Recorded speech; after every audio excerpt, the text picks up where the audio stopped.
nos queremos ir entrando en la riqueza, en la profundidad de la Sagrada Escritura, por eso es que se ha titulado ¿qué es como naturaleza, verdad?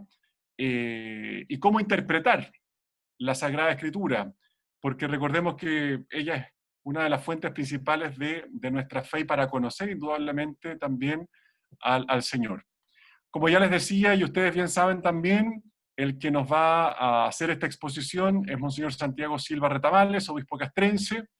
Él asumió en esta responsabilidad pastoral desde el año 2015, que le encomendó el Papa Francisco.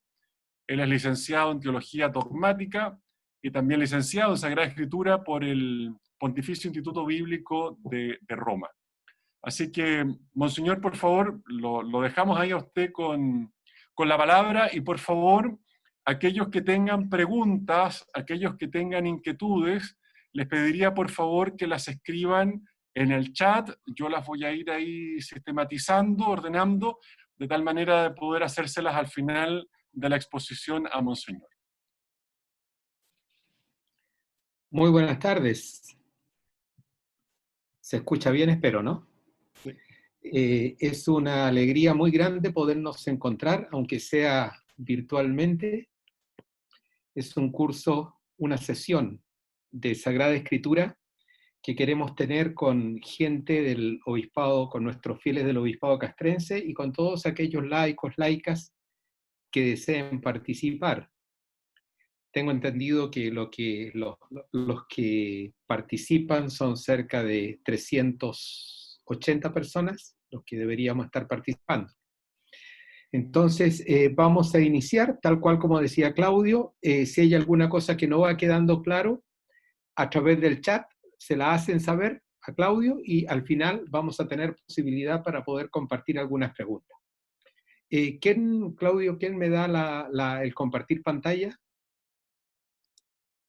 ¿O ya puedo? ¿Ya puede compartir, Monseñor, usted la pantalla? ¿Sí? Ya, gracias.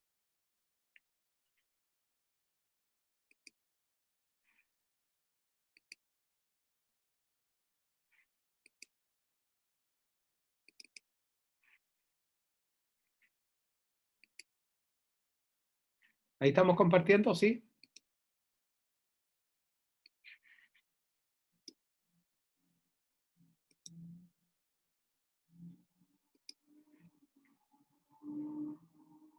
Ahí se comparte pantalla, ¿me escuchan o no? No sé en realidad. Sí, se escucha fuerte y claro, Monseñor, y se ve la imagen Se suya escucha también. fuerte y claro, ok. Miren, vamos a centrar nuestro encuentro de hoy en dos preguntas. ¿Qué es la Biblia y cómo leerla? Son preguntas súper sencillas. ¿Qué es? ¿Cómo leerla? Pero la respuesta no es tan sencilla. La respuesta a ambas preguntas son siempre un poco más complicadas. Entonces, vamos a tener que ir con calma y aquellas cosas que no se entiendan, por favor, preguntarlas a través del chat.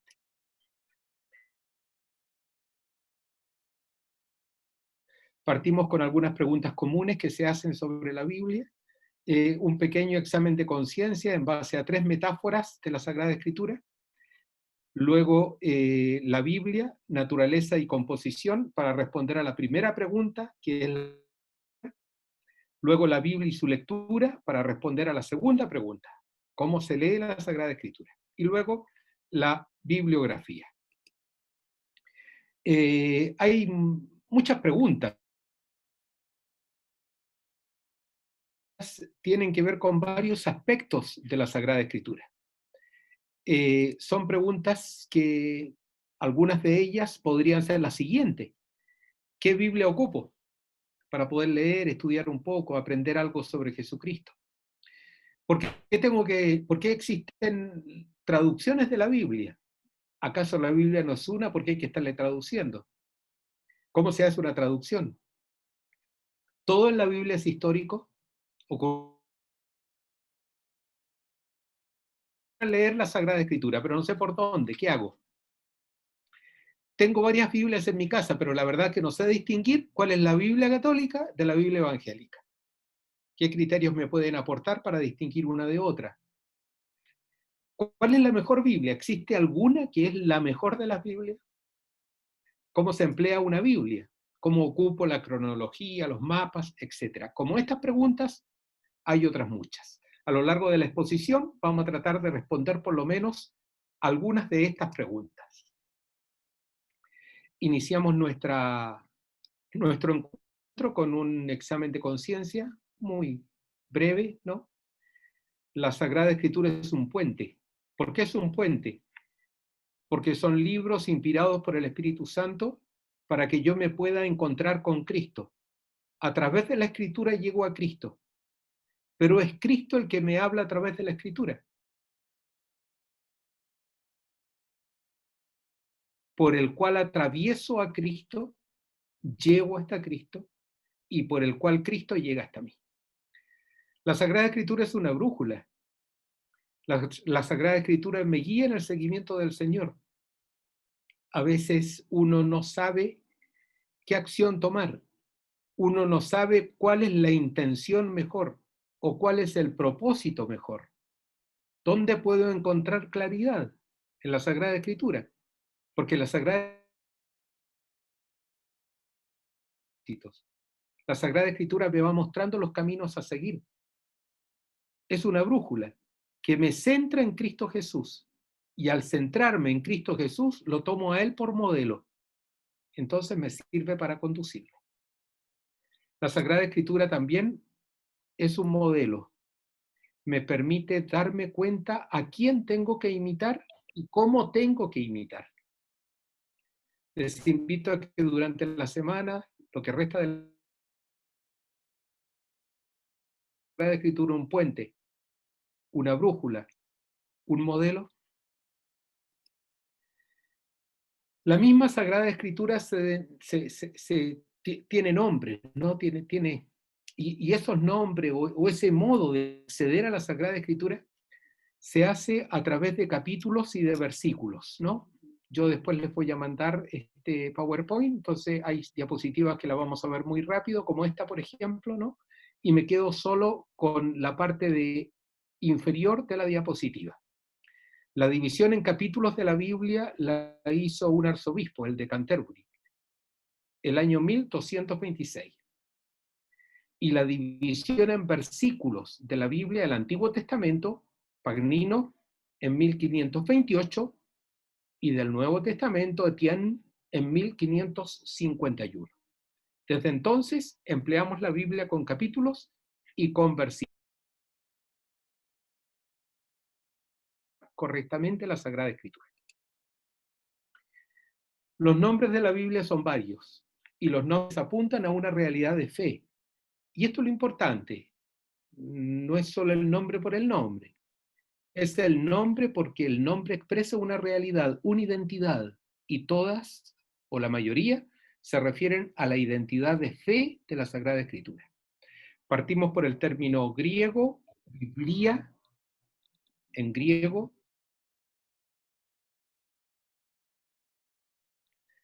Ya esto nos dice algo. La Biblia no es un libro, es una colección de libros.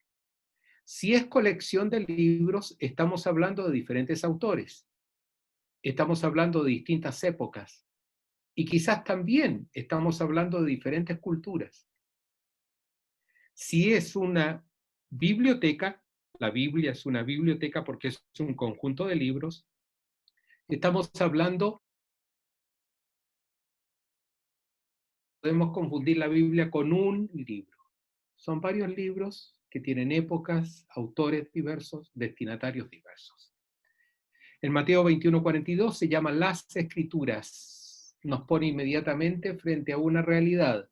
La Biblia es literatura. Como literatura hay que saberla leer y entender. Otros textos de la Biblia, tanto del Antiguo Testamento como 1 Macabeos 12, como del Nuevo Testamento, Romanos 1:2, santas escrituras, libros santos. En 1 Timoteo 2:13 la escritura se llama palabra de Dios. Y en Mateo 2:15, ¿no? Dice el texto, como dijo el Señor por medio del profeta. El que habla es el Señor. De donde viene el origen de la Sagrada Escritura es el Señor que habla a través de los profetas. ¿A qué apuntan estos nombres de la Sagrada? Al origen divino de la Sagrada Escritura. La Sagrada Escritura proviene de Dios. Esta literatura proviene de Dios. Hay varios textos que hablan de la Sagrada Escritura como punto de referencia, ¿no? Por ejemplo, Juan 7:38, como dice en la Escritura. Marcos 14:49, para que se cumplan las Escrituras. Cuando se expresa así el autor, está haciendo la Escritura, es decir, como dice Dios, para que se cumplan las Escrituras, es decir, para que se cumpla la palabra de Dios. Las Escrituras entonces contienen la voluntad de Dios, lo que Dios desea. Dicho de otro modo, revela su plan de salvación. Luego en Lucas 24:44 se habla de la ley, profetas y salmos, que son 3 grupos de libros. La ley es lo que nosotros conocemos como Pentateuco, que en hebreo se llama ley, son los 5 primeros libros, el Pentateuco. Los profetas ya los conocemos, profetas mayores, profetas menores, y los salmos son grupos de libros que expresan diferentes cosas, tienen diferentes propósitos. La ley expresa mandatos, normas. Los profetas expresan el querer de Dios de su vida, de la vida del pueblo. Y los salmos para alabar, rogar, pedir, etc., ¿no? Y también se habla de rollos. Por ejemplo, en Lucas 4:17 se habla del rollo de Isaías, pero ya aquí se apunta al material en el que el texto está escrito. Rollo se refiere a rollos de papiro o rollos de cuero, ¿no? Donde se escribía. Entonces, estos nombres de la Biblia apuntan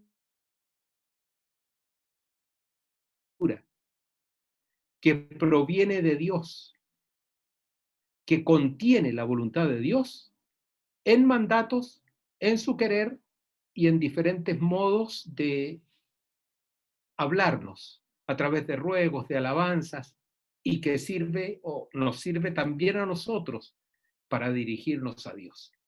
Los nombres son una primera aproximación a la naturaleza de la Sagrada Escritura. Pasamos, ¿no? ¿Qué es la Sagrada Escritura? Vamos a escoger 2 textos, 1 Tesalonicenses 2:13 y 2 Timoteo 3:14 al 17. En 1 Tesalonicenses 2:13 se dice que la Sagrada Escritura es palabra de Dios que actúa en el creyente. Esta palabra de Dios está consignada en libros que llamamos Biblia, que ya sabemos lo que significa Biblia. La Biblia es una biblioteca, son varios libros. En estos varios libros está consignada la palabra de Dios.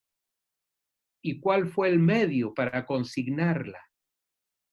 Inspirada por Dios. El Espíritu inspiró a los autores para que ellos expresaran la palabra de Dios, pusieran allí la palabra de Dios.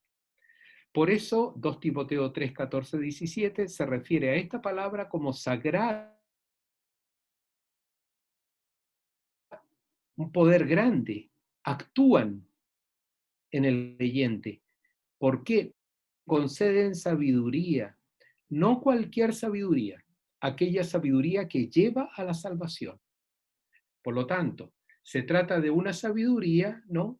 Lo dice el texto 2 Timoteo, que enseña, persuade, corrige, educa, y así nos prepara para realizar toda obra buena. Estos 2 textos, 1 Tesalonicenses y 2 Timoteo, exigen una condición imprescindible, la fe en Cristo Jesús. Para que la Sagrada Escritura actúe como palabra de Dios, concediéndonos sabiduría que lleva a la salvación, se requiere fe en Cristo Jesús. La razón es sencilla. Porque la fuente de la salvación es Cristo Jesús. La Sagrada Escritura nos ayuda a conocer la fuente de la salvación. Por eso, imprescindible la fe en Cristo Jesús. Entonces, cuando leo la Biblia como palabra de Dios, es fuente de sabiduría que me lleva a la salvación. Una definición de Sagrada Escritura es la que tenemos aquí, ¿no? Palabra de Dios escrita. ¿Por qué palabra de Dios escrita? Porque la Biblia contiene la palabra de Dios. La palabra de Dios está en la tradición de la Iglesia y en la Escritura, en la Sagrada Escritura, ¿no? Voy a decirlo de otro modo, quizás un poco más difícil. La palabra de Dios está en la Sagrada Escritura, pero la Sagrada Escritura no es la única fuente de la palabra de Dios, no es el único contenido o continente de la palabra de Dios. ¿Por qué? Porque también está en la tradición. Palabra de Dios es más amplio que Sagrada Escritura, ¿no? Se trata entonces de la palabra de Dios escrita, repito, porque la tradición de la Iglesia es palabra de Dios oral, transmitida, ¿no? La Biblia es palabra de Dios escrita, inspirada por el Espíritu Santo y confiada a la Iglesia para la salvación de todos. La naturaleza de la Sagrada Escritura son 3 ámbitos, ambos muy relacionados. La Sagrada Escritura es verdad salvífica porque está inspirada por el Espíritu Santo. La Sagrada Escritura es mediación para la salvación y comunión, ¿no? Previa fe en Cristo Jesús. Eso es la Sagrada Escritura. Vamos a profundizar un poco más. Como les decía, la pregunta es fácil, ¿qué es la Sagrada Escritura? Las respuestas son un poco más complicadas, un poco más difíciles. La pregunta, creo, es obvia, ¿no? ¿Qué hace que la Biblia sea palabra escrita de Dios? ¿Solo el hecho de escribir la Biblia? ¿No? ¿Ya por eso es palabra de Dios? No. Lo que hace que la Biblia sea palabra de Dios es que contiene la voluntad de Dios en orden a la salvación.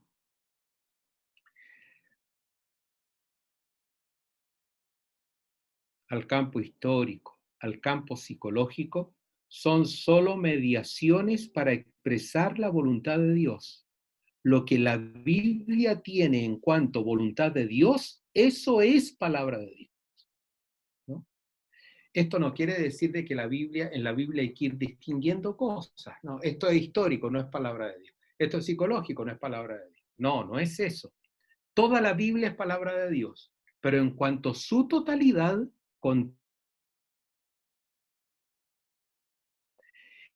¿y cuál es esa voluntad? ¿No? La voluntad de Dios es su Hijo Jesús. La única palabra de Dios en plenitud es Cristo Jesús hecho hombre. La única palabra de Dios en su plenitud es Cristo Jesús hecho hombre. La Sagrada Escritura es palabra de Dios en cuanto nos revela Jesucristo.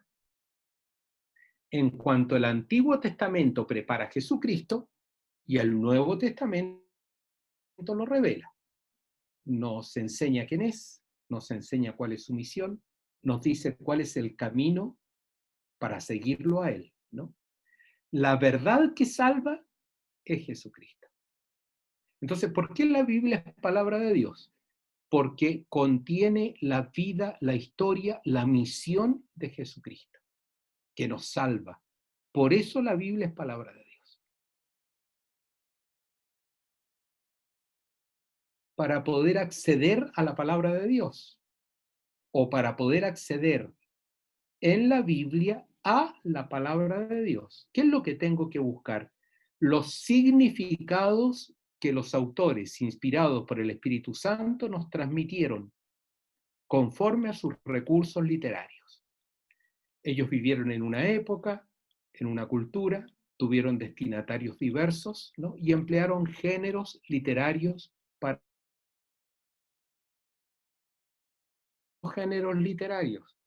para poder entender lo que el autor quiso decir, porque en lo que el autor quiso decir, ahí está la palabra de Dios. Ahí está la voluntad de Dios para nuestra salvación. ¿Por qué insistir tanto en géneros literarios, época, cultura? Por lo siguiente, porque es bastante fácil que nosotros le metamos significado a la escritura desde nuestra cultura, desde nuestras maneras de proceder, pensando que ellos, me refiero ahora al Nuevo Testamento, que ellos, los del siglo I, los que escribieron el Nuevo Testamento, tenían la misma manera que pensar que yo, que actuar que yo, que hacer las cosas como yo, ¿no? Y no es así. Hay un mundo de diferencia entre el siglo I y el siglo XXI, entre una sociedad industrial, casi postindustrial, de medios de comunicación occidental. Entonces, de allí la importancia de poder meternos en la cultura, en la época de los autores, para poder entender qué significado le dieron a las palabras. Cuando ellos decían lámpara, ¿qué cosa decían? Cuando nosotros decimos lámpara, ¿qué cosa decimos? Cuando ellos decían familia,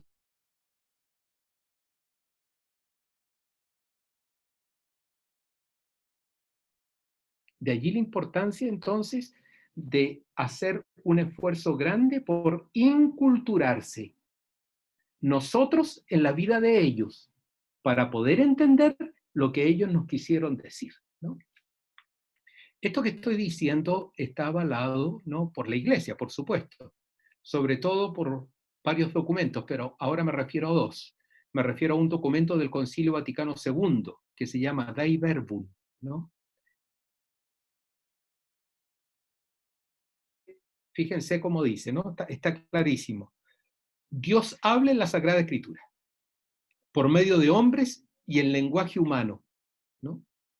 Por tanto, el intérprete o el lector de la Sagrada Escritura, para conocer lo que Dios quiso comunicarnos, debe estudiar con atención lo que los autores querían decir y lo que Dios quería dar a conocer con dichas palabras.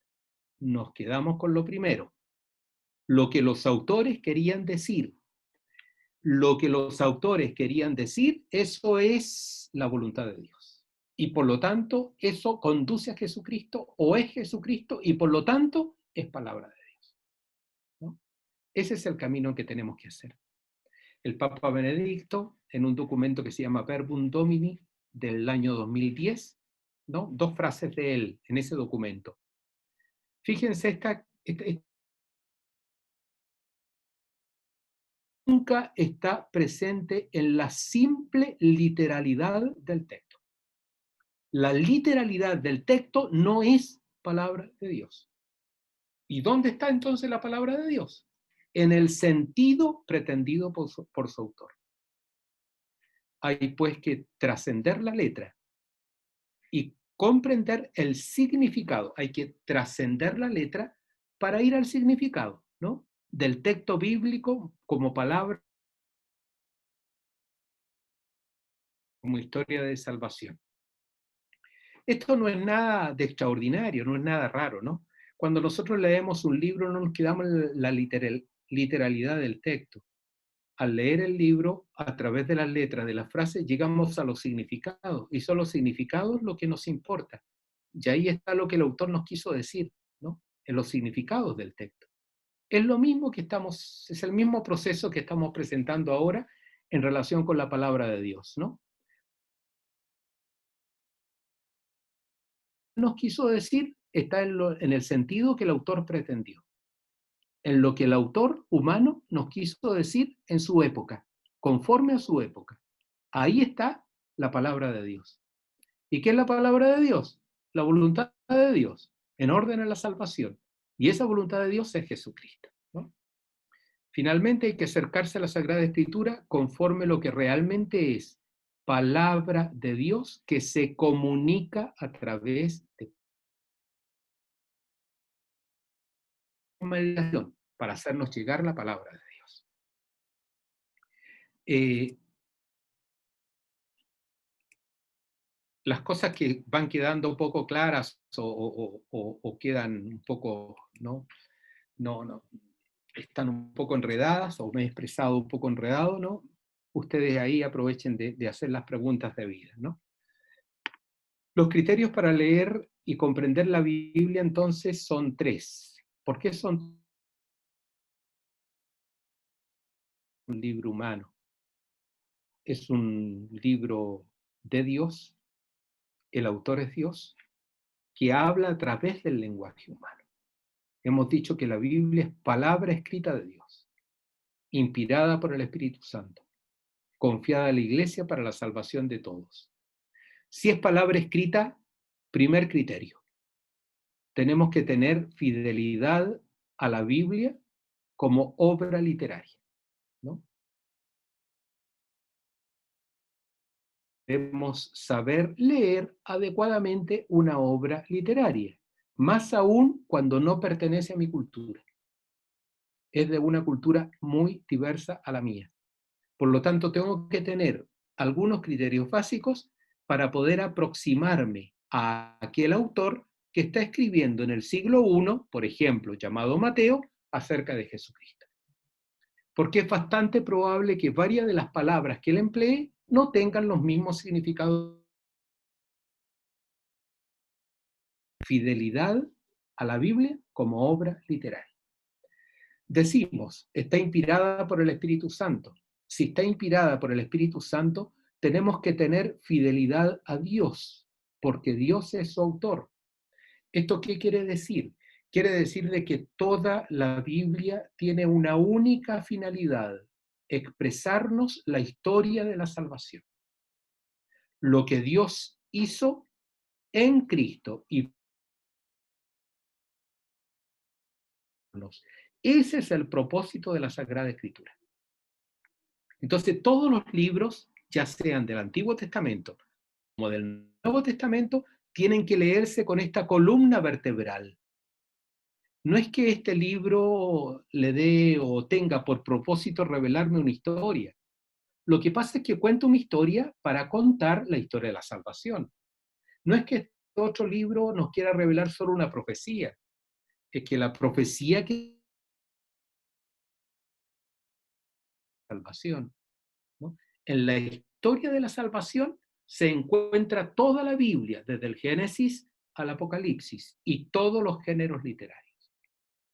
Ese es el propósito fundamental de Dios cuando inspiró a estos autores para que escribieran estos libros. Revelarnos la historia de la salvación. Dicho de otro modo, revelarnos la verdad salvífica, ¿no? Y ya lo sabemos, la verdad salvífica es Cristo Jesús.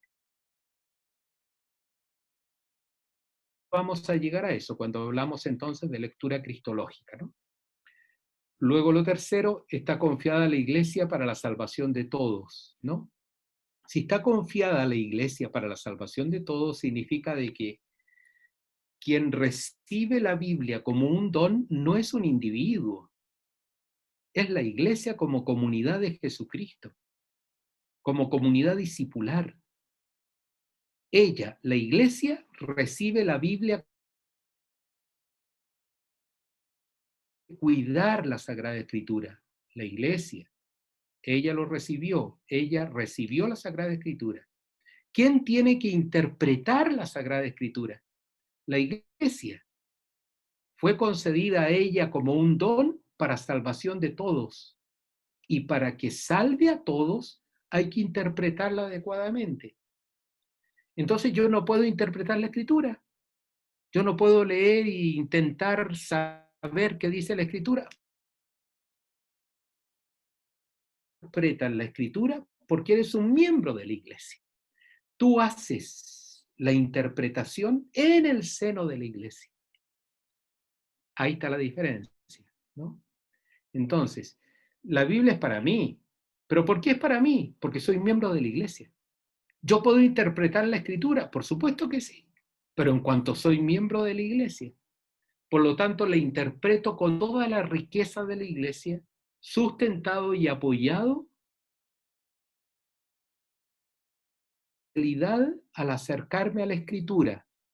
Es una obra literaria, fidelidad a la Biblia como obra literaria. Dios es su autor, fidelidad a Dios porque Él me está expresando la historia de la salvación.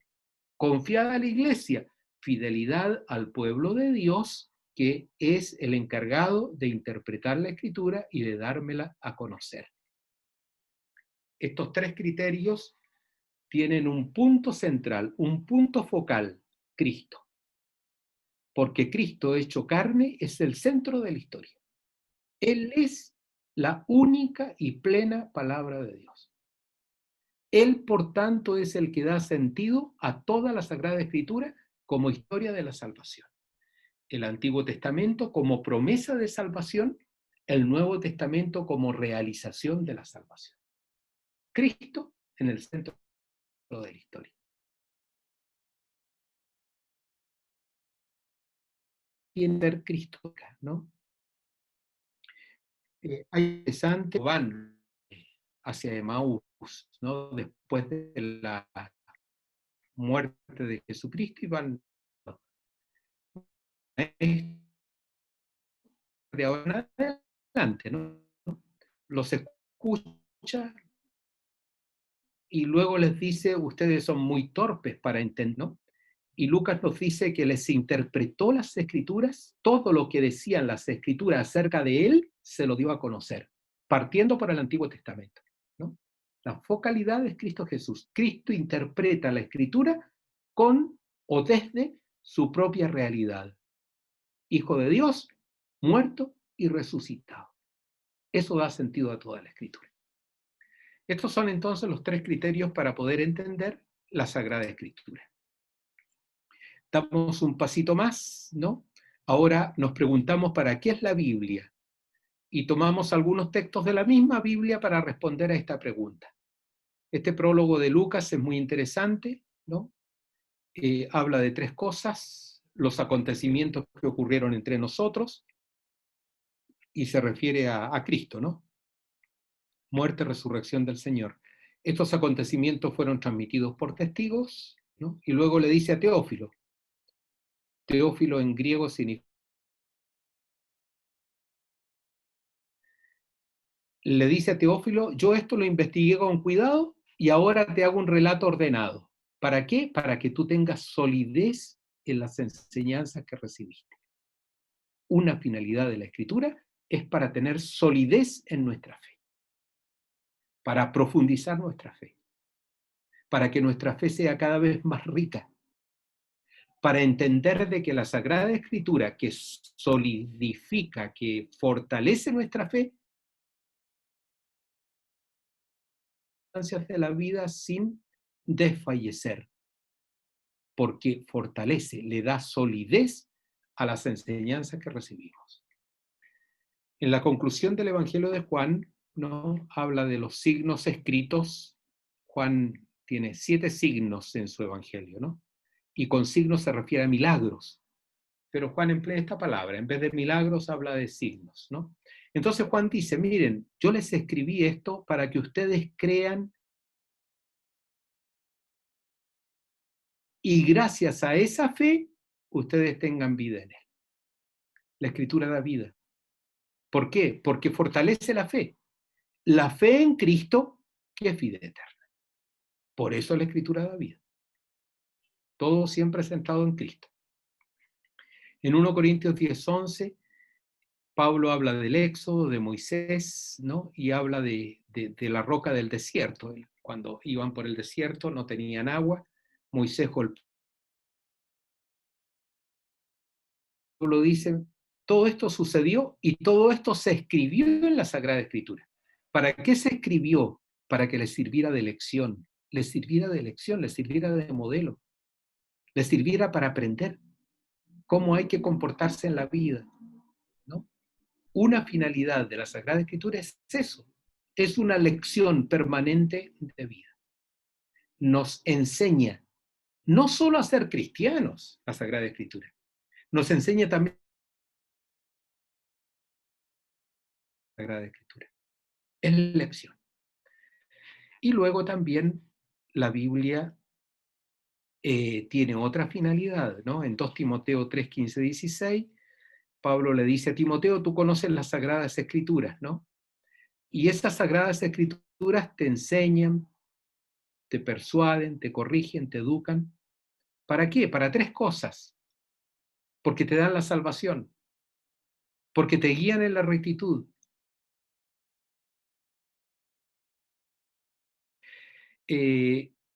En síntesis, ¿no? Si Cristo es el centro de la Sagrada Escritura, la Sagrada Escritura me conduce a Cristo dándome solidez en la fe, dándome vida, me comparte la vida que Cristo tiene, sirviéndome de lección, me da la salvación, la rectitud y hace posible las obras buenas. Para eso es la Sagrada Escritura. Tanto para leer cuanto para hacer. La Biblia se hace. Me explico. La Biblia se lleva a la vida. La Biblia se actúa en la vida. La Biblia se realiza en la vida. Leer solo la Biblia, Santiago lo dice, es como mirarse en un espejo.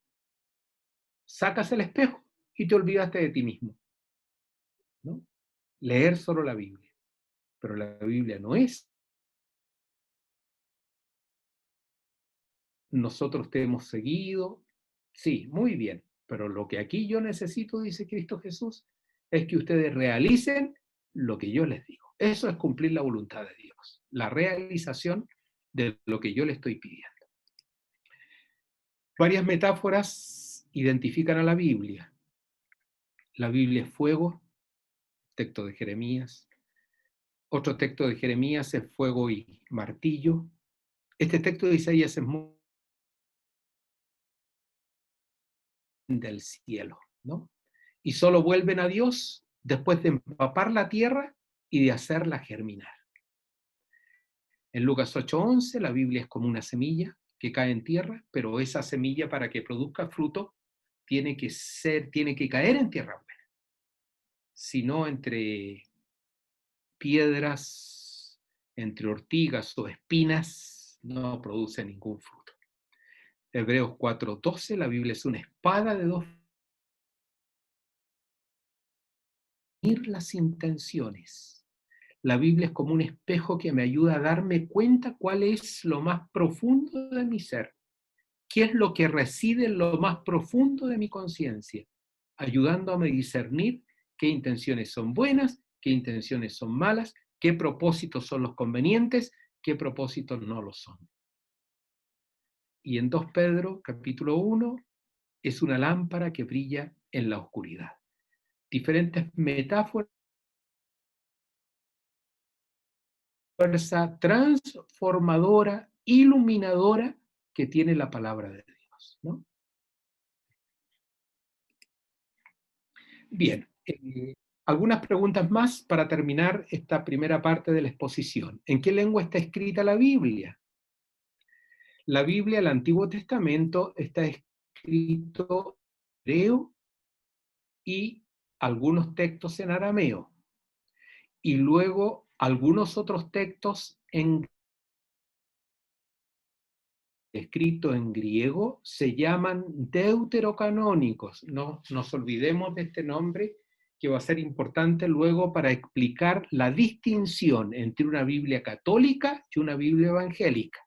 Repito, los textos escritos en griego se llaman deuterocanónicos, son varios, aquí puse algunos, el Eclesiástico, la Sabiduría, Judith, Tobías, Baruch, ¿no? Son los 3 idiomas o lenguas de la pequeña en arameo. El Nuevo Testamento es que está escrito en griego, todo el Nuevo Testamento en griego. Hay un griego más elegante, como el de Lucas, y hay un griego muy sencillo, ¿no? como el de Mateo, un poco el de Marcos, sobre todo el de Marcos, un griego muy sencillo, ¿no? En cambio, el de Lucas es un griego muy elegante, pero todo el Antiguo Testamento en griego. ¿Qué hace el traductor o el intérprete? Toma el hebreo, toma el griego y lo traduce al castellano, ¿no? Entonces, nosotros tenemos acceso ¿a qué? Tenemos acceso a una Biblia en castellano, pero tenemos que saber que estas Biblias están traduciendo los textos originales en el Antiguo Testamento, hebreo, arameo, griego, y en el Nuevo Testamento solo el griego. Pregunta importante, ¿existen los originales? No, no existe ningún original, ¿no? Bueno, y entonces, ¿cómo sabemos que el texto bíblico es el que tenemos?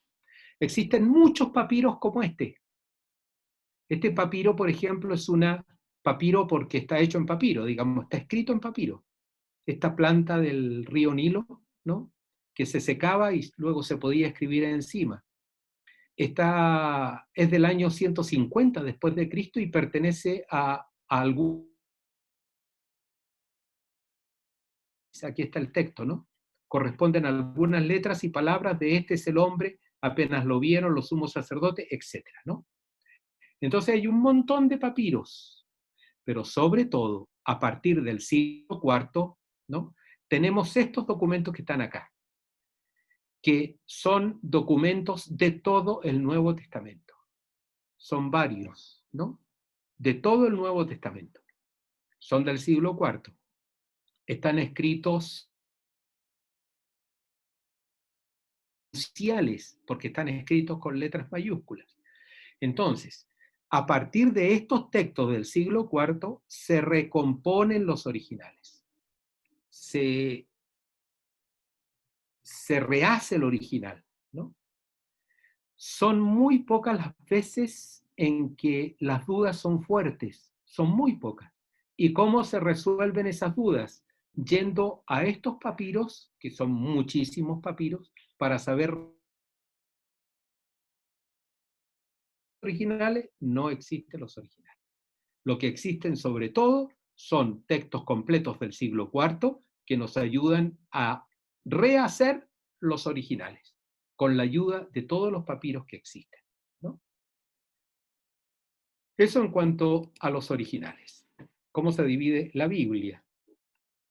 Esto es un poco, a lo mejor un poco más enredado, pero miren, se divide así. Por de pronto hay que distinguir dos Biblias. La Biblia está toda ella escrita en hebreo, ¿no? Y la Biblia griega, evidentemente, en griego, pero esta Biblia griega es una traducción de la Biblia hebrea que se hizo en el siglo II antes de Cristo. Siglo II antes de Cristo se tradujo la Biblia hebrea al griego. ¿Por qué razón? Porque habían él y entendían bien el hebreo. Y como la lengua del imperio era griego, esta Biblia hebrea se tradujo al griego para esos judíos, se llama diáspora, para esos judíos de la diáspora que estaban fuera de Israel, ¿no? Entonces tenemos que distinguir estas dos Biblias, la hebrea y la griega. Esta viene desde mucho tiempo atrás y la Biblia griega del siglo II antes de Cristo. Torá, que es lo que nosotros conocemos por Pentateuco, ¿no? Cuando en el Nuevo Testamento dice, por ejemplo, ¿no? Dice la ley tal cosa, no pensemos que en los 10 mandamientos. No, la ley no son los 10 mandamientos. Cuando el Nuevo Testamento dice, la ley dice tal cosa, se está refiriendo a algunos de estos 5 libros de la Torá, algunos de estos 5 libros del Pentateuco. Pentateuco en griego, Torá, Pentateuco, primer grupo. Segundo grupo, los profetas. En hebreo se dice Nevi'im. Pero fíjense qué interesante. Dentro de este grupo están los profetas anteriores y los profetas posteriores.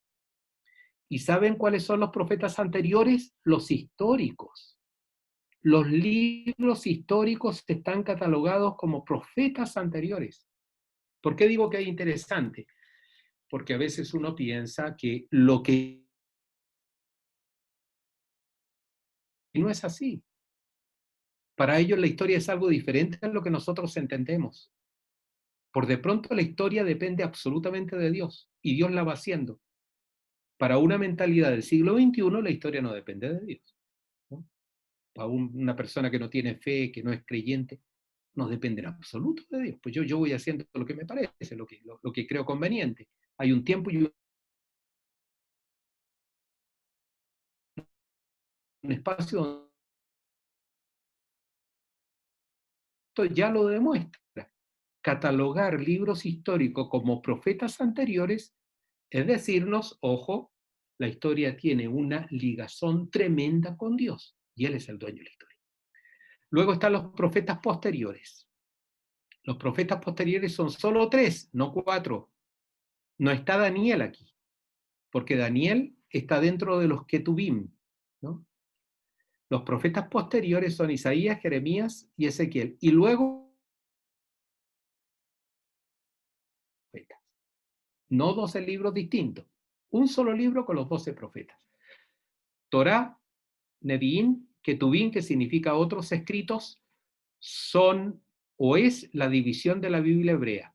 Por eso los hebreos llaman a su Biblia Tanakh, la T de Torá, la N de Nevi'im y la K de Ketubim, ¿no? Tanakh. Son 24 libros. Palabras del libro. El libro del Génesis para la Biblia hebrea no se llama Génesis, se llama En el comienzo Dios creó. Así se llama el libro. En el comienzo Dios creó, porque son siempre las primeras palabras del libro, ¿no? El nombre de todo el libro. La Biblia griega se llama Los 70, ¿no? Es una historia que tiene que ver con los 70 sabios que la tradujeron, ¿no? Y solo tiene 2 grandes bloques de libro. La legislación y la historia, donde están Pentateuco, que serían los 5 primeros libros, y los libros históricos, y luego poetas y profetas, ¿no? Donde están los salmos, sapienciales, profetas. Esta es la traducción hebreo, ¿no? Estos libros que están acá. Pero resulta que en la Biblia griega pusieron libros griego. El eclesiástico no está en la Biblia hebrea, porque está escrito en griego, y lo incorporaron a la lista de libros de la Biblia griega, ¿no? Me explico. ¿Qué encuentro en la Biblia griega? Esto para poder distinguir luego una Biblia católica de una Biblia evangélica. ¿Qué encuentro en la Biblia griega? Encuentro todos los libros de la Biblia hebrea divididos en 2 grandes bloques, legislaciones. Además, los deuterocanónicos, los libros escritos en griego que no estaban en la Biblia hebrea. La división del Nuevo Testamento o Segundo Testamento es fácil, ¿no? Tenemos biografías de Jesús y de la Iglesia, los 4 evangelios y los hechos, las cartas y epístolas, que son 13 de Pablo, las que llamamos cartas católicas, que son 7, la carta a los hebreos, y un libro profético que es el Apocalipsis. ¿Cuál es la diferencia entre una Biblia católica y la Biblia evangélica? La Biblia católica, ¿no? La Biblia católica tiene la Biblia hebrea, los libros de la Biblia hebrea, todos los libros de la Biblia hebrea, más los libros escritos en griego que trae la Biblia griega. Eclesiástico, Sabiduría, Judith. Dicho de otro modo, ustedes o nosotros no vamos a encontrar en una Biblia evangélica el Eclesiástico, la Sabiduría, Judith, etc. Porque los evangélicos solo tienen los libros de la Biblia hebrea. En cambio nosotros, además de los libros de la Biblia hebrea, tenemos los deuterocanónicos, que solo se encuentran en la Biblia griega. ¿Esto qué significa? Significa que una Biblia católica trae la Biblia hebrea, trae los deuterocanónicos de la Biblia griega y trae el Nuevo Testamento, ¿no? Una Biblia católica tiene algunos detalles, por ejemplo, la Biblia católica coloca Marcos 8,11-13. Generalmente la Biblia evangélica no coloca coma después del capítulo. Lo que hace es colocar 2 puntos, ¿no? Marcos. La Biblia católica tiene notas, la Biblia evangélica casi nunca tiene notas. La Biblia católica tiene lo que se llama Nihil obstat, que es el permiso de la iglesia o alguien de la iglesia. Tú abres la primera página de la Biblia y en la parte de atrás de la primera página dice autorizado por tal obispo, tal conferencia episcopal, etc., ¿no? La Biblia evangélica nunca tiene Nihil obstat.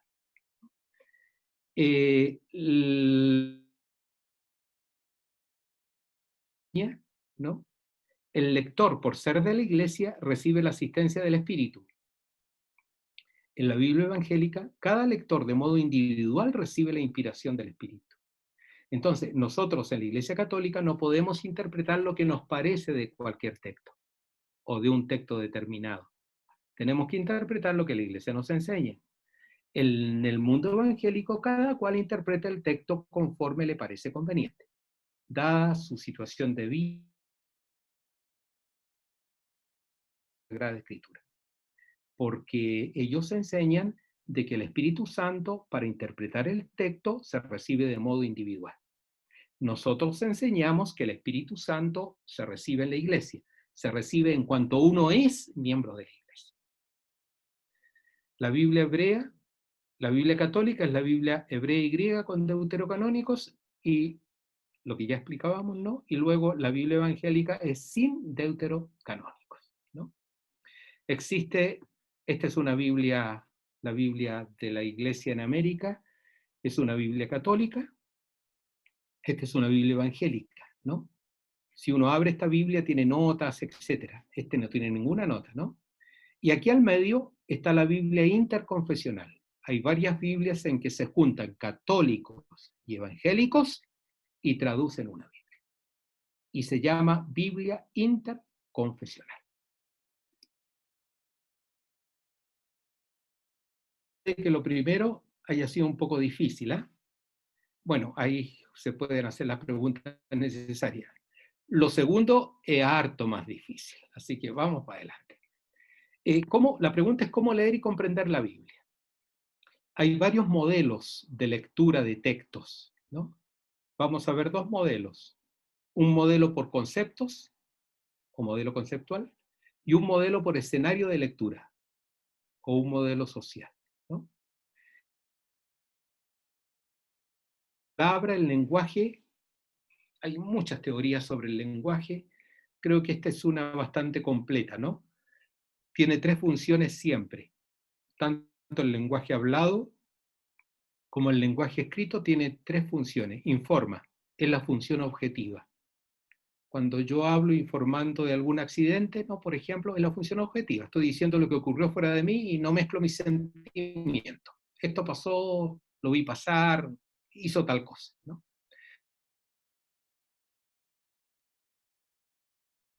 ¿No? ¿Qué es la función social?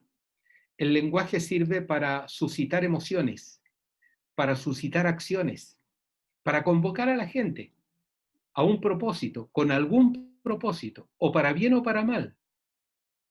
Pero el lenguaje convoca, y es una segunda función del lenguaje. Y la tercera función del lenguaje es expresar, expresarme. El lenguaje me sirve para sacar fuera, para decirle al otro lo que estoy sintiendo, ¿no? La función objetiva me sirve para decir lo que hay y sucede fuera de mí. La función expresiva, el lenguaje expresa, es para decir lo que hay dentro de mí. Entonces, cuando uno lee la Biblia, ¿no? generalmente uno se enfoca en lo primero, conocimiento. A ver qué me quiere decir. Oye, pero sí, la Sagrada Escritura es palabra humana, esa, en la Biblia hay que buscar las tres funciones, no solo el conocimiento, porque la Biblia también te convoca a acciones. Y la Biblia también expresa los sentimientos de Jesús, los pensamientos de Jesús. Lo más interno que hay en su corazón, Jesús lo expresa. Es la función subjetiva. Esto ya es importante, porque la Biblia no solo es un manual de conocimiento, comunicación. La Biblia es un acontecimiento de comunicación. Y en toda comunicación hay información, convocación y expresión. Por lo tanto, las tres funciones las ocupa Dios, porque así es el lenguaje humano. Vamos al primer modelo. El primer modelo es conceptual, ¿no? Es el modelo que usamos generalmente, es el proceso psicolingüístico. Tú te enfrentas a letras, ¿no? Esas letras constituyen vocablos, un segundo nivel, constituyen vocablos, que según la gramática expresan una sintaxis, ¿no? Mi abuelito salió de la casa, ¿no? La grafía es me, los vocablos, gramática, sintaxis en la frase.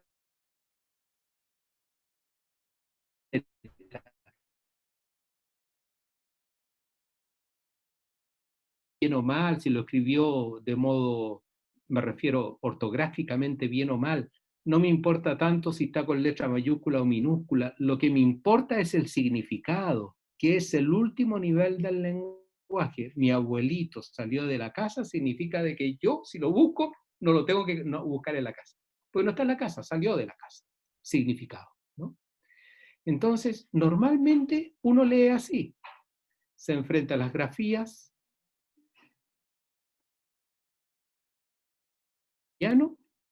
va descubriendo los significados que el autor me quiere comunicar, ya sea el autor oral, el que me habla, o ya sea el autor de un escrito, ¿no? De un libro. La manera de proceder es ir de la forma al fondo. Las formas son la grafía y lo que realmente importa es el significado, ¿no? ¿Cuál es el resultado? El resultado es que leo por conceptos. Entonces, en realidad no me interesa mucho la persona del autor. Tampoco me interesa mucho la comunidad original de lectura, ¿no? Lo que a mí me interesa es lo que dijo el autor, lo que el autor le está diciendo a sus destinatarios. El autor trata con destinatarios y escribe un libro para expresar su pensamiento, para expresar lo que a él le parece respecto de determinados acontecimientos. Y eso es lo que me interesa, ¿no? Este es el modo con significados, buscando conceptos que me permitan entender el pensamiento del autor, ¿no?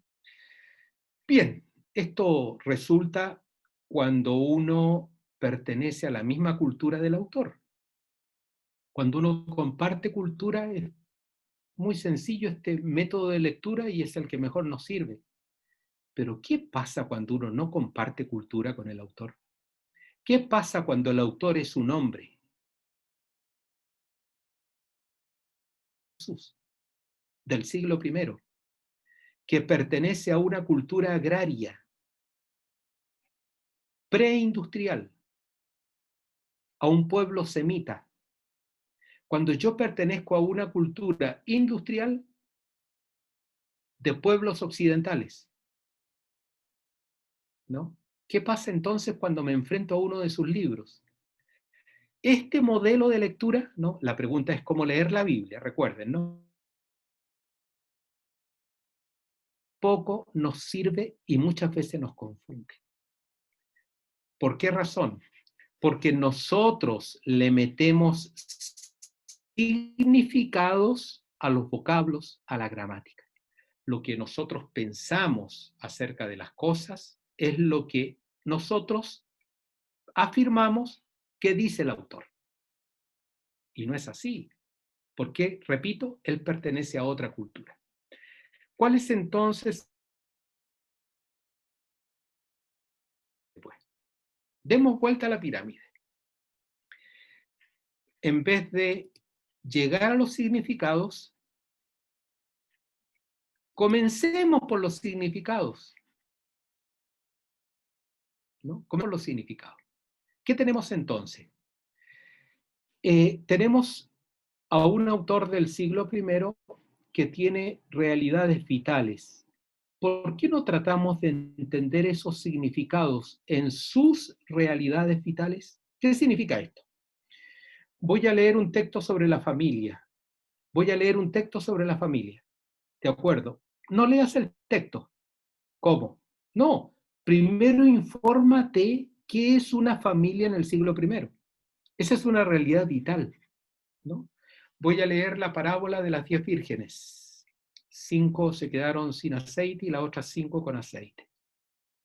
¿Cómo se entiende eso? Lo primero. ¿Cómo se hacían los matrimonios? Por de pronto el matrimonio en el siglo I no era una fiesta religiosa. No era una fiesta religiosa, era simplemente una fiesta civil, ¿no? Y una de las cosas que se hacía era que la familia del novio iba a la casa de la familia de la novia, ¿no? Y entre las cosas que tenían que fijar era la dote, que el novio tenía que entregarle a la familia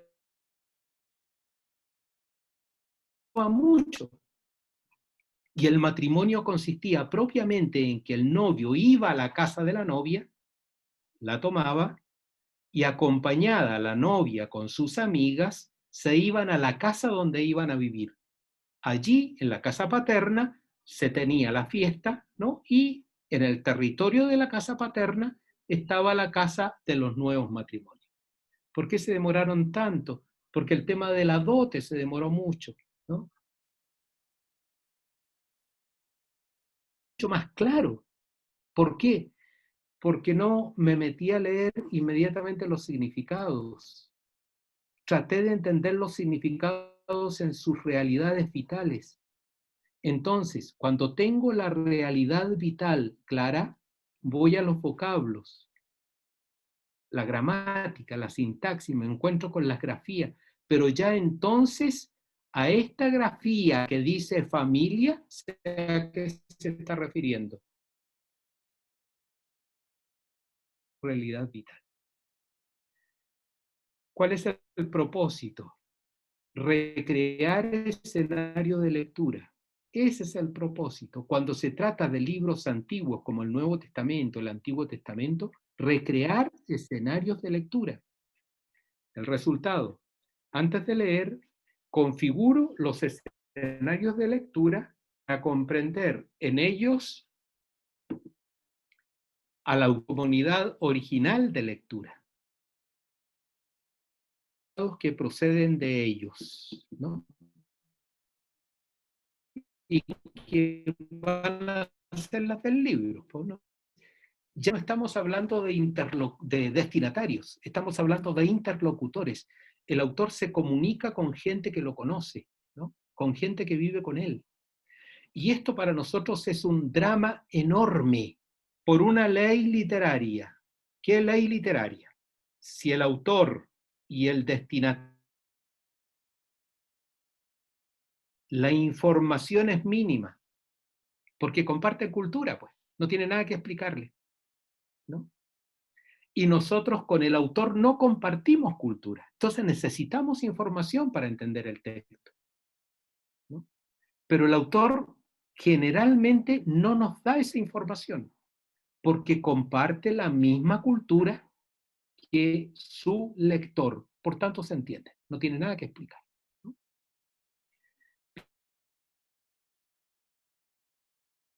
Entender mejor cómo funciona.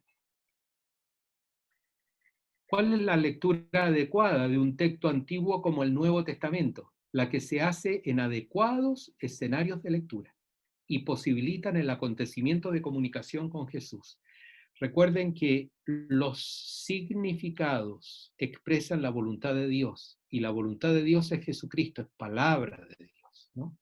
Entonces, lo que nosotros los significados genuinos del autor. Conocer los significados genuinos del autor. Tenemos un modelo por concepto y un modelo por escenario de lectura. El modelo por concepto va de la forma al fondo. Letras, palabras, frases, significados, y me forma un concepto. El modelo por escenario de lectura parte por los contextos, los significados en sus realidades vitales, tomo las letras, las palabras, las frases, y ya. Estos ejemplos tienen que ver con significados, con cultura, con costumbres, con teología. La Biblia está llena de esto, un solo texto. Son varios ejemplos, pero me refiero aquí para un significado teológico, un solo texto. Marcos 5, 6. No, perdón, esto es Mateo 5, 6, no es Marcos. Mateo 5, 6. Bienaventurados los que tienen hambre y sed de justicia, porque ellos serán saciados. La inmensa mayoría de Biblia, o bien la Biblia de Jerusalén. Hambre y sed de justicia. Bien, yo leo esto, ¿no? Pero ¿qué es justicia para mí? Justicia para mí es la necesidad de atender a los desfavorecidos, de que todos tengamos las mismas oportunidades, de que la gente que se ve amenazada por injusticia no lo esté. Más bien hablamos de justicia. Tengo que tener hambre y sed de ayudar a los desfavorecidos, de preocuparme de los pobres, ¿no? Y ellos serán saciados. Pero ¿es eso lo que está pensando Mateo? Cuando Mateo emplea 5 veces en su evangelio la palabra justicia, ¿está pensando en eso? No, no está pensando en eso, ¿no? ¿En qué está pensando?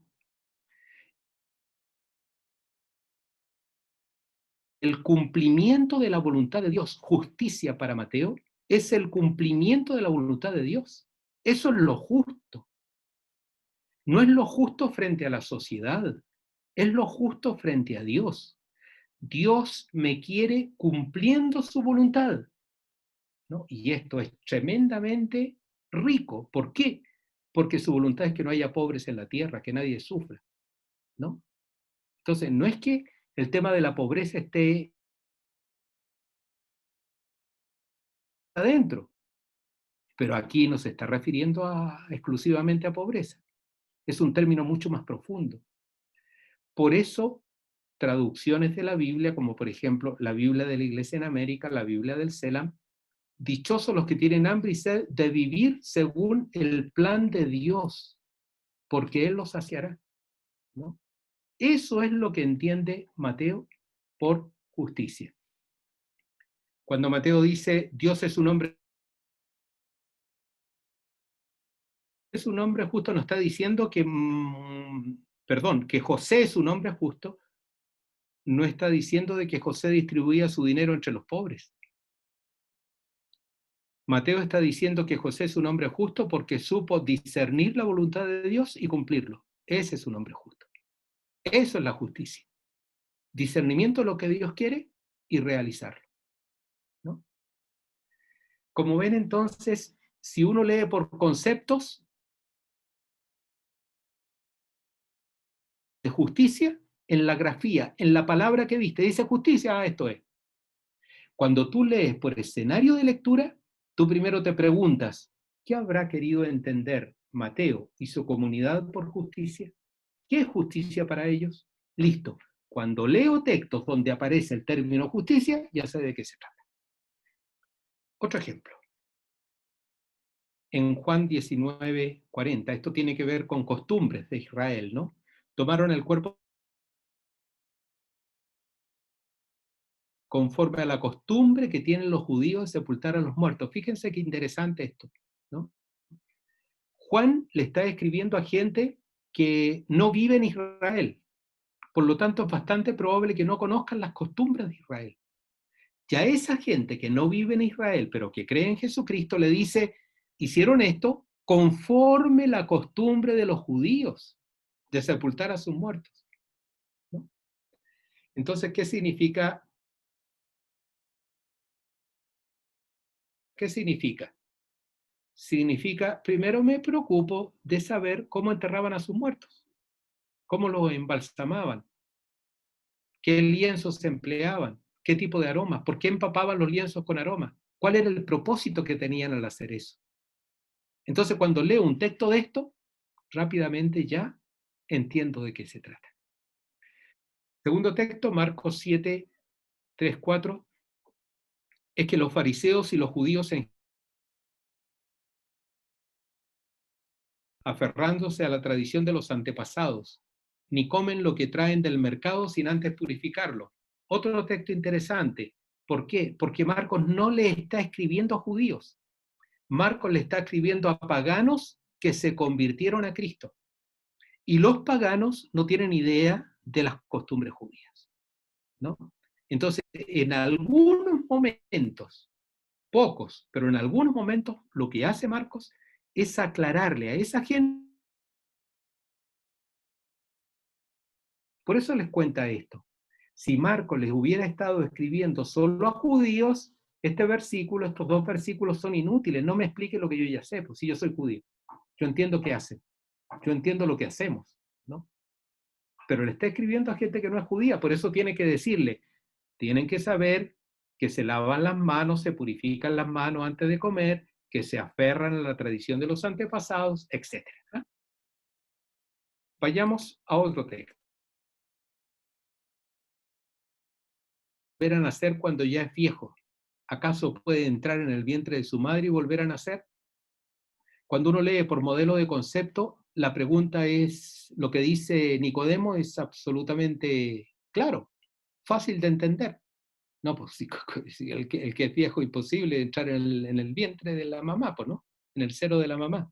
Desde mi concepto es imposible.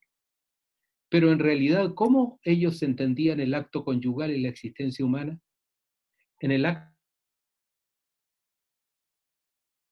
mujer, un hombre ya pequeñito. Un hombre o una mujercita, una mujer ya pequeñita. Lo que hace la mujer es darle vida, hacer crecer, ¿no? Ese hombrecito pequeño que ya estaba dentro de ella, puesto en virtud del acto conyugal. ¿Se entiende entonces por qué Nicodemo le dice a Jesús? Pues no era una cosa absurda, ¿no? Yo cuando era pequeño me dejaron en el vientre de mi mamá. Nací, vine a la vida, pero ya soy viejo, ya mi padre no puede hacer eso. Entonces, no es una pregunta absurda, ¿no? Pero ¿por qué llegamos a eso? Porque logramos entender, gracias a los escenarios de lectura, cómo en el siglo I se entendía el acto conyugal y la existencia humana. Otro texto, le trajeron a Jesús unos niños para que le impusieran las manos y rezara, pero los discípulos dejen que los niños vengan a mí, no se lo impidan, ¿no? Uno dice, bien, los discípulos reprendieron a los niños, y efectivamente, los discípulos reprendieron a los niños y cualquier adulto lo hubiera hecho. Lo que es absurdo, lo que es extraño, es lo de Jesús, no de los discípulos. Eso de que deje que los niños vengan a mí, no. Porque los niños es una criatura caprichosa para la mentalidad del siglo I, el niño es una criatura caprichosa que tiene que ser educada con mucha disciplina para que se incorpore al trabajo de la familia y se eduque conforme las costumbres de Israel. Entonces, los niños siempre estaban alejados de los mayores. Los niños siempre no tenían. Lo que hacen los discípulos es lo correcto en Israel. Lo que hace Jesús es lo incorrecto en Israel.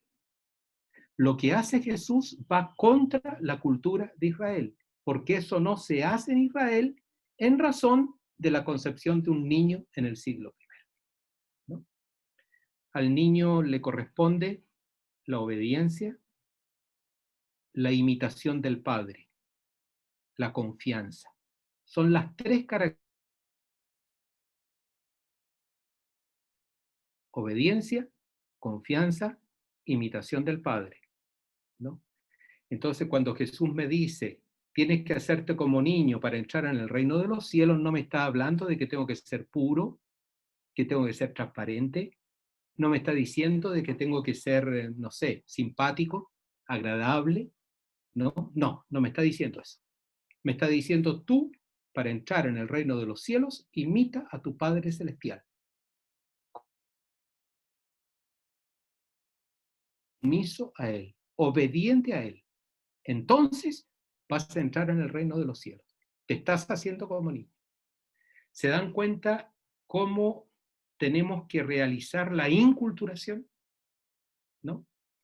Porque si nosotros hubiéramos interpretado el hacerse como niño según mi realidad, hablamos de la pureza, de la sinceridad, de la alegría, pero un niño en el siglo I, un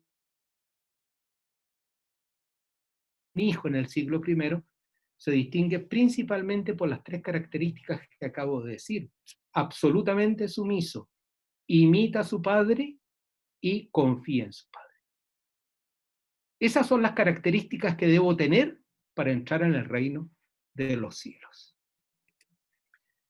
Un último ejemplo, fíjense qué difícil es este texto, ¿no? Un texto traducido de Nácar o sacado de Nácar Colunga,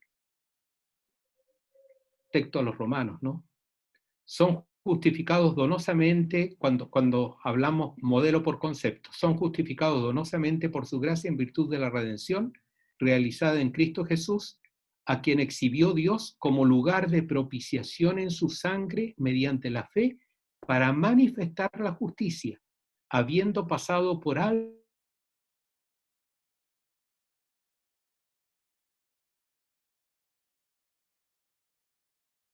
pasados y justificador del que cree en Jesús. Muy difícil entenderlo, ¿no? Porque claro, está traducido como lo dice el griego, pero está traducido como dice el griego según el modelo por concepto. Cuando vamos a escenario de lectura, ¿qué es lo primero que entendemos? Antes de leer el texto, que se trata de una controversia entre Pablo y los judíos. El judío, la salvación se consigue cumpliendo la ley. Si yo cumplo la ley, tengo méritos, y esos méritos me otorgan la salvación. Por esos méritos, Dios me otorga la salvación. ¿Qué dice Pablo? Estás totalmente equivocado. La salvación no se consigue por el cumplimiento de la ley. La salvación se consigue por la aceptación de Jesucristo, que es fuente de salvación. Si tú crees en Jesucristo, te vas a salvar. La ley. Esa es la disputa que hay entre Pablo y los judíos. Cuando uno entiende este concepto, ¿no? Entonces la Biblia se puede traducir de modo diverso a la traducida por Nácar Colunga para poderla entender mejor. Y este texto a lo mejor no será del todo inteligible, pero es bastante más entendible. Está traducido de la Biblia de América. A todos Dios gratuitamente los hace justos. A todos Dios gratuitamente los hace justos mediante la redención realizada por Cristo Jesús. En el fondo, no me digas que la ley es la que salva.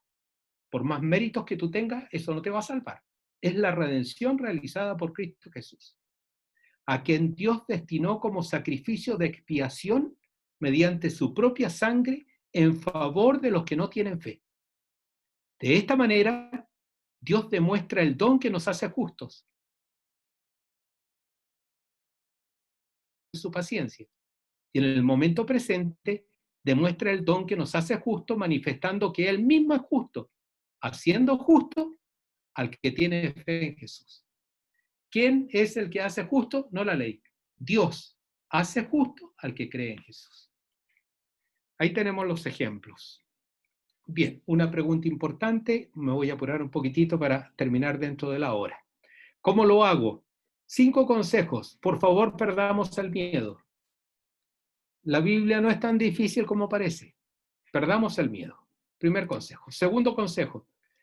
La Biblia es para mí, no es para los científicos, no es para la gente que estudió Biblia, para los sacerdotes, para los obispos, para los que estuvieron 4 o 5 años de teología. No.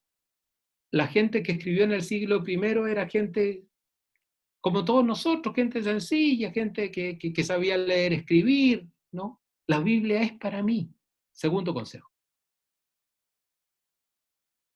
La escritura, ¿no?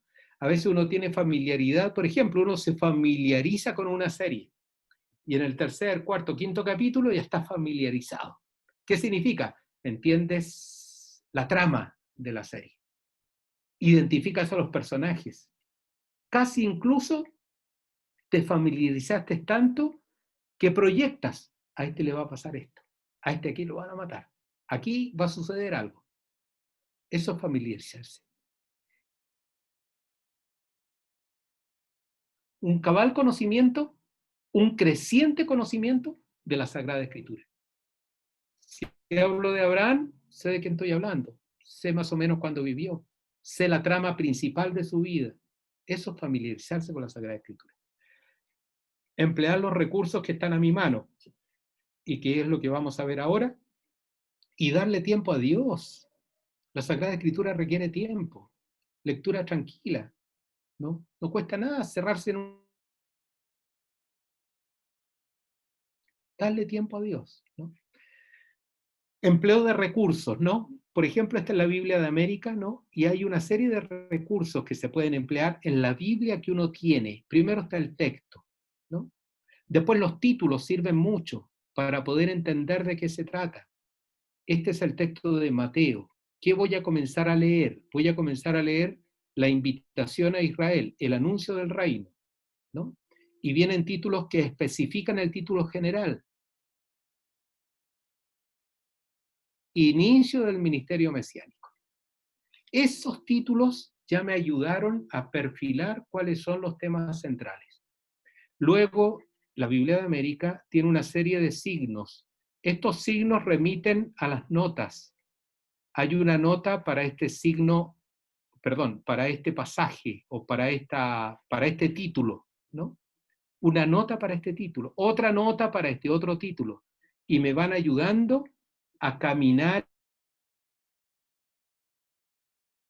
tener una senda por la cual voy leyendo, voy entendiendo, voy comprendiendo mejor. Luego tiene pasajes paralelos, ¿no? Y estos pasajes paralelos, si los busco, se parecen a los pasajes de arriba, me ayudan a interpretar la escritura. La escritura se interpreta con la escritura, ¿no? Yendo a diferentes pasajes ayuda a entender otros pasajes. Cada libro, darme tiempo para leer las introducciones, eso me va a ayudar a leer con provecho la escritura. Por ejemplo, en el caso nuestro de la Biblia de América, esta introducción a San Marcos, ¿no? Son 3 ámbitos. Hay unos párrafos que se refieren a la historia y a la comunidad de Marcos, otros párrafos que se refieren a la teología de Marcos y otros párrafos que hablan del libro, de las características del libro, de la darme tiempo para poder ubicar cosas. Estoy hablando de Pilato. ¿Qué año vivió Pilato? ¿Qué contexto vivió? Para eso tengo la cronología. Me voy a la cronología y veo dónde está Pilato y leo, aprendo, ¿no? ¿De quién se trata? Luego hay mapas. Me están hablando, por ejemplo, de Nazaret. ¿Sé realmente dónde está Nazaret?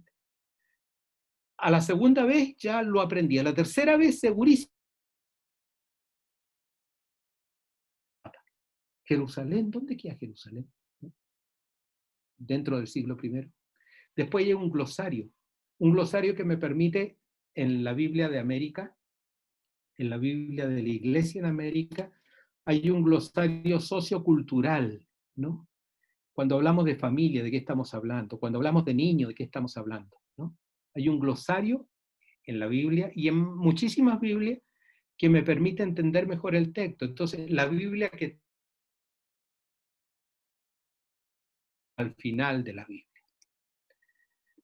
Terminamos. ¿Con qué desafío me enfrento? Estoy acostumbrado a leer la misma Biblia.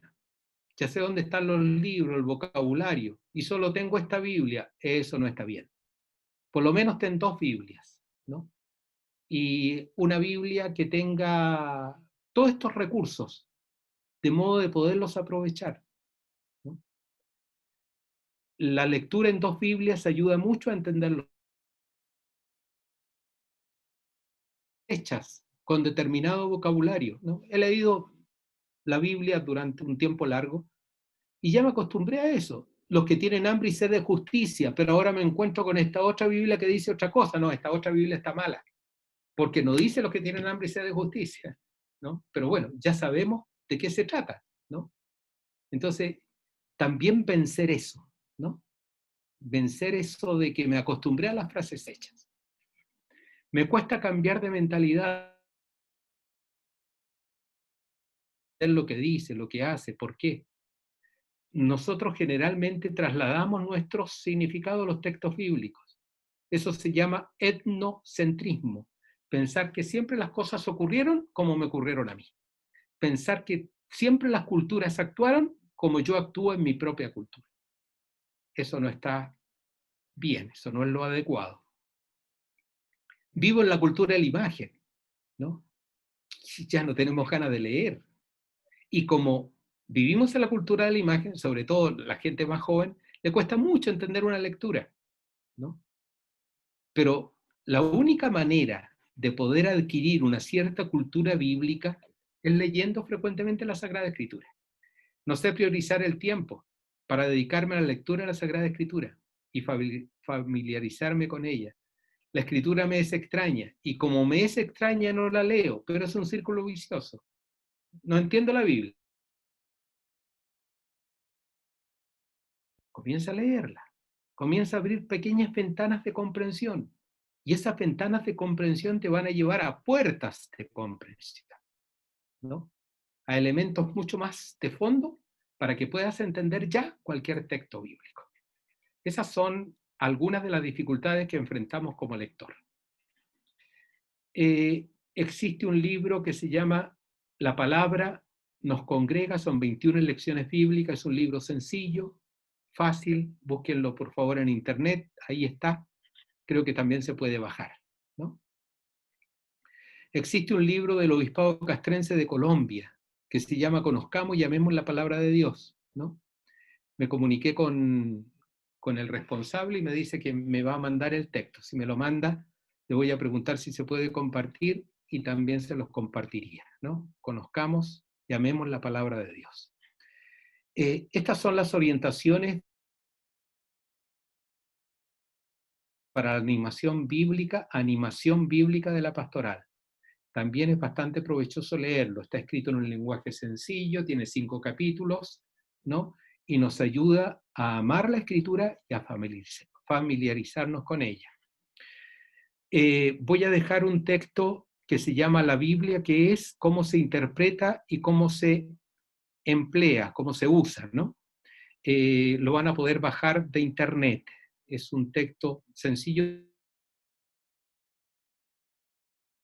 Uno que escribí hace unos años atrás, se llama Jesús de Nazaret y sus discípulos, ¿no? No es directamente sobre la Escritura, pero sí sobre la cultura de Jesús. Entonces nos ayuda a entender un poco en la cultura en que Jesús se movía. Lo venden las Paulinas, ¿no? Y otro libro que es bastante más difícil, un poco más complicado, que lo escribí hace unos 3 años atrás, 4 años atrás, que se llama La Palabra de Dios en la vida y pastoral de la Iglesia, ¿no? Respecto de la Escritura. Bien, muchísimas gracias. Vamos a compartir pantalla completa. Ahí estamos. ¿Ahí me ven? ¿Nos vemos? ¿Sí? Listo. Ahora Claudio queda con la palabra.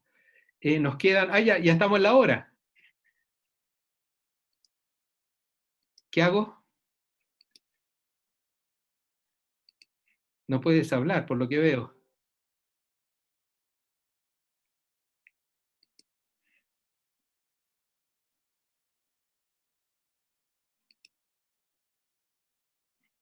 Ahora sí. ¿Ahora sí? Ahora sí parece, ¿no? Sí. Ahí sí. Sí, hay como 10 preguntas. No sé si... Unas 2 o 3 y ya, porque ya estamos en la hora, entonces, bueno. De acuerdo un poco a lo que, por el orden en que llegaron, ¿verdad? Si la Sagrada Escritura es puente para nosotros, ¿qué relación tiene esta palabra puente con la palabra pontífice con la que se denomina el Papa? En la misma etimología, ¿no? Pontífice es el puente, Pedro, ¿no? Elegido como puente por Jesucristo entre la comunidad de Jesucristo y él, ¿no? Entonces, lo que tú ates en la tierra quedará desatado en el cielo, lo que tú desates en la tierra quedará desatado en los cielos. Él es el puente, es la misma, pero claro, son dimensiones diferentes, ¿no? Son dimensiones diferentes. Y así como el Papa es puente, la Biblia es puente, ¿no? Entre Dios y los hombres. Dios a través de la Biblia viene a nuestro encuentro y nosotros a través de la Biblia salimos al encuentro de Dios. Y lo mismo pasa con el ministerio petrino, el ministerio de Pedro, ¿no? Ministerio de Pedro, lo mismo. Son, ahora claro, en el caso de la Sagrada Escritura es palabra de Dios, ¿no? Ahí se contiene, se consigna la palabra de Dios. El Papa está llamado a interpretar de modo infalible la palabra de Dios, porque recibe la asistencia especial del Espíritu Santo y tiene ese ministerio particular de Jesucristo para interpretar debidamente la palabra de Dios. Otra pregunta, si no he leído la Biblia y me aconsejan que empiece por Mateo, ¿están en lo correcto? ¿Qué, perdón? Si no he leído la Biblia y me aconsejan que comience por Mateo, ¿están en lo correcto? Sí, es bueno comenzar siempre por algún evangelio, ¿no? Y uno de los 2 evangelios para comenzar es Marcos o Mateo. Luego seguir con Lucas y al final Juan, porque Juan es súper fácil, tú lo lees y tiene frases muy lindas, pero es el más difícil de los evangelios, el que más teología contiene, el que necesita más un bagaje teológico que los otros, ¿no? Marcos, luego Mateo o Lucas y finalmente Juan. Pero las cartas de Pablo, Romanos, eso hay que dejarlo para el final, eso es bastante más difícil. Uh-huh. ¿Se puede leer una Biblia evangélica? ¿Es pecado? No, no es ningún pecado. Se puede leer una Biblia evangélica sin ningún inconveniente, ¿no? Pero la Biblia evangélica era mucho más entendible que las católicas, por los criterios de traducción, ¿no? Pero hoy hay Biblias católicas que son espectaculares, ¿no? Son Biblias muy buenas. Entonces, no es que necesitemos recurrir a una Biblia evangélica. Entre los católicos tenemos Biblias muy buenas a las que podemos recurrir. Uh-huh. ¿Y los textos apócrifos, están prohibidos leerlos? ¿Qué valor debemos No, darle? Textos apócrifos son aquellos evangelios, algunos muy antiguos, escritos sobre la vida de Jesús, ¿no? Sobre la vida de Jesús. Entonces, no pensemos que son 4 evangelios. Hay muchos evangelios, que algunos muy antiguos. El Evangelio de Tomás, por ejemplo. ¿No? Entonces, ¿por qué estos 4 evangelios? Porque la Iglesia reconoció las primeras comunidades reconocieron en estos 4 relatos la vida de Jesús, la vida histórica de Jesús. Y en aquellos otros textos no reconocieron la vida de Jesús. Un evangelio apócrifo dice que Jesús hacía pajaritos de barro, los soplaba, ¿no? Y comenzaban a volar los pajaritos, ¿no? Entonces, claro, eso no lo hizo Jesús, lo dice este evangelio. Entonces, este evangelio no es como para tenerle mucha confianza, ¿no? Pero ¿quiénes hicieron eso? Aquellas primeras comunidades que tenían testigos directos de Jesús. Pero esto no quiere decir que no podemos leer los evangelios apócrifos, pero hay que leerlos con criterio, no pensando que todas las cosas que se dicen ahí son estrictamente históricas, como lo que acabo de decir, por ejemplo, ¿no? Entonces, no hay ningún problema para leerlos, hacerlo con criterio, y los 4 evangelios que tenemos, la razón es la que acabo de decir. Una última pregunta y ya, porque hay cara de hambre, hay cara de cena a esta hora ya. Si la palabra de Dios está contenida en la Biblia y la tradición, ¿qué es la tradición? Es un concepto un poco difícil de entender. La tradición es la palabra de Dios que no está escrita y que se transmite a través de la liturgia, a través de la catequesis, a través de la misión. Estas 3 cosas, misión, que es anunciar el evangelio al que no cree, catequesis, que es formar en la fe al que cree, ¿no? Y liturgia, que es la celebración de la fe, transmiten la palabra de Dios, ¿no? El bautismo, por ejemplo, ¿no? En ninguna parte está dicho que hay que hacer tal cosa, pero se ha hecho siempre. ¿Pero por qué? Porque es una verdad de fe, ¿no? Entonces, esa transmisión que no está escrita y que pertenece principalmente, no solo a esto, pero pertenece principalmente a estos 3 ámbitos, a eso se le llama palabra de Dios transmitida por la tradición. Es un concepto un poco más difícil. Bueno. Bien, muchas gracias, Monseñor, ahí por su tiempo, por esta exposición. Ahora último, han escrito en el chat ahí varios mensajes de gratitud, reconociendo la importancia de este momento de formación. Ahí los catequistas de manera particular lo valoraban, y bueno, para todos en eso ojalá sea un instrumento y un estímulo para leer la Sagrada Escritura. Si no les llega el correo con el video de esta exposición y la presentación en PowerPoint propiamente tal, los invito a que puedan buscarla en la página web del Obispado Castrense, al igual que ese texto que al final nos planteábamos, señor, que lo iba a subir. Es www.obispadocastrencechile.cl. obispadocastrencechile.cl. Ahí se va a subir también ese material por si no les llegase a su correo electrónico. Muy bien, pues Bien, muchas gracias. Recemos un Padre Nuestro para irnos, ¿verdad? Y de manera muy particular.